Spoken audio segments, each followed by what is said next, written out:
ಇದೆಲ್ಲದರ ಜೊತೆಗೆ ಆ ಆಗಂತುಕ ಏನಿದಾನಲ್ಲ, ನೂರಾರು ಶವಗಳನ್ನು ಹಾಕಿದ್ದೀನಿ ಅಂತ ಹೇಳ್ತಾ ಇದ್ದಾನಲ್ಲ ಮಾಸ್ಕ್ ಮ್ಯಾನ್, ಆತನ ಸ್ನೇಹಿತ ರಾಜು ಸಿಕ್ಕಿದ್ದಾನೆ. ನಮ್ಮ ಪ್ರತಿನಿಧಿ ಅವ್ರ ಜೊತೆ ಮಾತಾಡಿದ್ದಾರೆ. ಆತ ಹೇಳ್ತಾನೆ, ನೂರಾರು ಶವ ಹಾಕಿದ್ದೀನಿ ಅನ್ನುವಂಥದ್ದು ಶುದ್ಧ ಸುಳ್ಳು. ಶವ ಹೂತಾಕಿದ್ರಲ್ಲಿ ಸಿಗಬೇಕಾಗಿತ್ತಲ್ಲ. ಮಾಸ್ಕ್ ಹಾಕಿರುವಂಥ ವ್ಯಕ್ತಿ ಮತ್ತೆ ನಾವಿಬ್ರು ಅಕ್ಕಪಕ್ಕದ ಮನೆಯವರು. ನಾನಿದ್ದಾಗ ನೋಡಿದ್ದು ಕೇವಲ 2 ಶವಗಳಷ್ಟನ್ನೇ, ಒಂದು ಗಂಡಿಂದು ಒಂದು ಹೆಣ್ಣಿಂದು.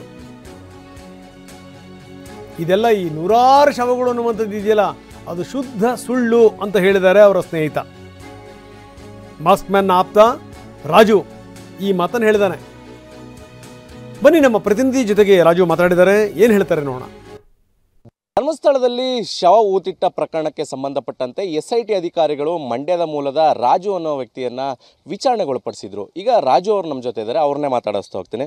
ಸರ್, SIT ಅವರು ಬಂದು ನಿಮ್ಮನ್ನು ಕರ್ಕೊಂಡು ಹೋಗಿದ್ರು, ನಿಮ್ಮನ್ನು ವಿಚಾರಣೆ ಮಾಡಿದ್ರು, ಏನು ವಿಚಾರವಾಗಿ? ಅವ್ರು ಕರ್ಕೋಗಿ ಸರ್ ಏನೇನಾಯ್ತು ಅಂತ ಕೇಳಿದ್ರು.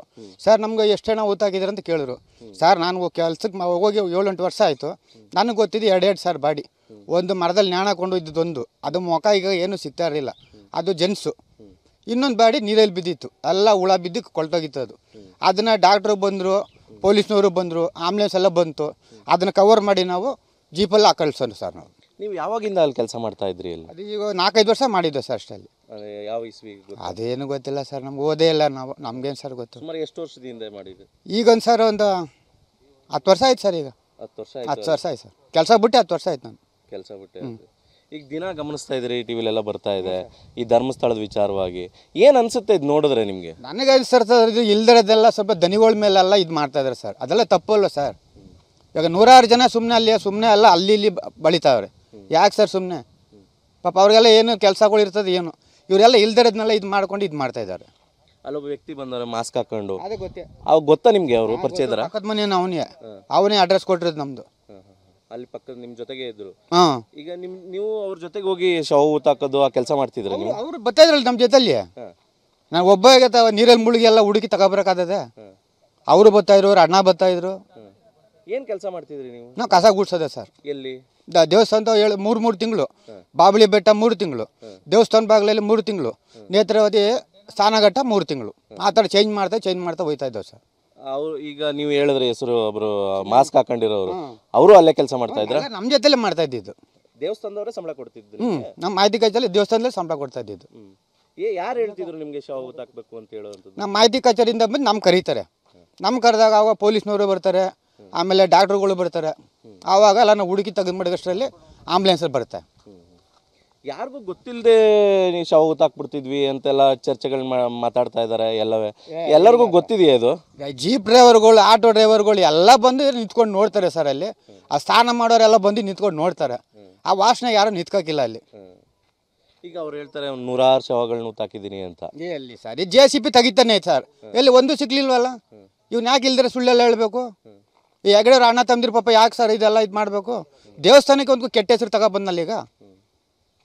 ಇದೆಲ್ಲ ತಪ್ಪಲ್ವ ಸರ್? ಇದು ಯಾಕೆ ಮಾಡ್ತಾ ಇದ್ದಾರೆ ಅನ್ಸುತ್ತೆ? ಅದು ಏನೇನು ಸರ್, ದುಡ್ಡುಗೋಸ್ಕರ ಮಾಡ್ತಾ ಇದ್ದಾನೆ, ಏನು ಮಾಡ್ತಾ ಇದ್ದಾನೆ ಒಂದು ಅರ್ಥ ಆಯ್ತಲ್ಲ ಸರ್. ಸರ್ ನಾನು ಹೋಗಿ ಇಷ್ಟು ವರ್ಷ ಆಯ್ತು ಸರ್ ಕೆಲ್ಸಕ್ಕೆ ಹೋಗಿ. ನಮಗೆ ಒಂದು 2 ವರ್ಷ ಒಂದೊಂದೊಂದು ಸಿಗ್ತಾಯಿತ್ತು ಬಾಡಿ. ನ್ಯಾಣ ಹಾಕೊಂಡಿದ್ದು ಒಂದು ಸಿಗ್ತಾಯಿತ್ತು, ಅದು ಹುಳ ಬಿದ್ದು ಇದಾಗಿತ್ತು. ಅದೊಂದು 2 ವರ್ಷ ಆದಮೇಲೆ ನೇತ್ರ ಸ್ನಾನ ಮಾಡ್ತಾರೆ ನೋಡಿ, ಅಲ್ಲೊಂದು ಸಿಕ್ತು. ಅವ್ರು ಯಾರ ಬಂದು ಹೇಳಿದ್ರು ಮಾಹಿತಿ ಕಚೇರಿ ಬಾಡಿ ಮೇಲೆ ಬಂದು ನಿಂತಿದೆ ತೆಗೀರಿ ಅಂತಂದು. ಆಮೇಲೆ ಪೊಲೀಸ್ನವರು ಇವರೆಲ್ಲ ಬಂದರು, ನಮ್ಮ ಮಾಹಿತಿ ಕಚೇರಿ ಎಲ್ಲ ಬಂದಾಗ ಮೇಲೆ ತೆಗೆದು ಮಾಡಿಸಿ ಪ್ಯಾಕ್ ಮಾಡಿ ಆಂಬುಲೆನ್ಸವ್ರು ಕೊಟ್ಟು ಕಳ್ಸೋ ಸರ್.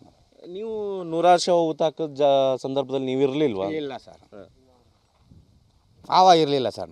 ನೀವು ಇದ್ರು ಅಂತ ಹೇಳ್ತಾರೆ. ಇಲ್ಲ ಸರ್, ಶವ ಊತಾಕಿದ್ರು? ಇಲ್ಲ ಸರ್, ಅದೆಲ್ಲ ಸುಳ್ಳೋದು ಸರ್, ಅದೆಲ್ಲ ಸುಳ್ಳೋದು.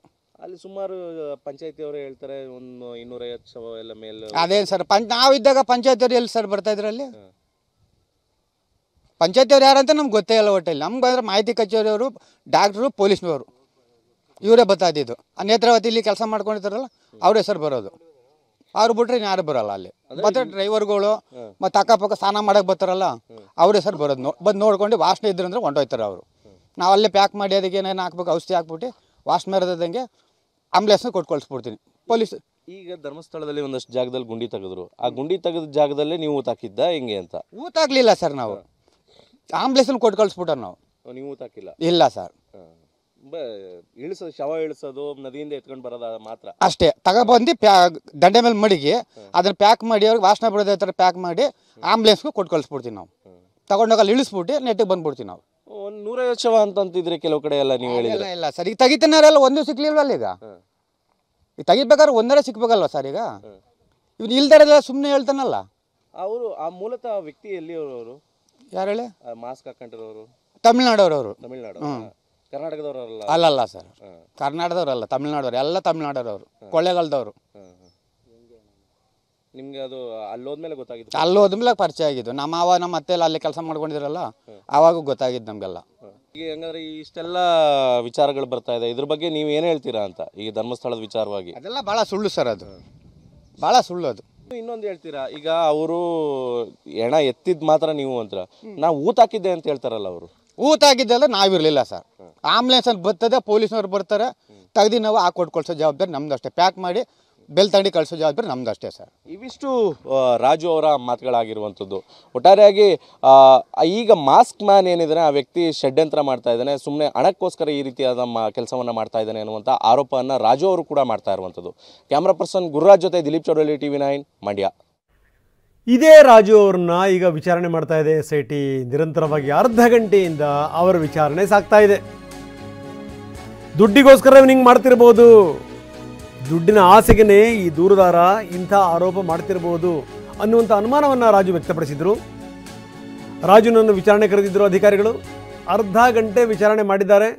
ಎಷ್ಟು ಹೆಣ ತೆಗೆದಿದ್ರಿ, ಏನು ಎತ್ತ ಅಂತ ನೋಡಿ. ಈತ ಹೇಳುವಂಥ ಪ್ರಕಾರ 2 ಹೆಣಗಳು ಇಲ್ಲಿ ತನಕ. ಒಂದು ಆತ್ಮಹತ್ಯೆ ಮಾಡ್ಕೊಂಡಿದ್ದು, ಅದು ಹುಳ ಬಿದ್ದುಬಿಟ್ಟಿತ್ತು ಪೂರ್ತಿ. ಇನ್ನೊಂದೇನು ಅಂದರೆ ನದಿಯ ನೀರಿನಲ್ಲಿ ತೆಳ್ಕೊಂಬಂದಿದ್ದು. ಅದು ಬಿಟ್ಟರೆ ಇಲ್ಲಿ ತನಕ ನಾವು ಯಾವುದೂ ಹೆಣಗಳನ್ನು ನೋಡಿಲ್ಲ. ಅದು ಇವರು ದಫನ್ ಮಾಡ್ತಿರಲಿಲ್ವಂತೆ. ಅದೆಲ್ಲದೂ ಔಷಧಿ ಸಿಂಪಡಿಸ್ಬಿಟ್ಟದಕ್ಕೆ ಅದನ್ನು ಆ್ಯಂಬುಲೆನ್ಸಲ್ಲಿ ಹಾಕಿ ಸ್ಟೇಷನ್ಗೆ ಕಳಿಸ್ತಾಯಿದ್ರು, ಪೊಲೀಸರ ಹತ್ರ ಕಳಿಸ್ತಾಯಿದ್ರು. ಅದೇ ಮಾಡಿರುವಂಥ ಕೆಲಸ. 100 ಶವಗಳು ಎಲ್ಲಿಂದ ಬಂದವು ಅಂತ ಆಶ್ಚರ್ಯ ರಾಜುಗೆ.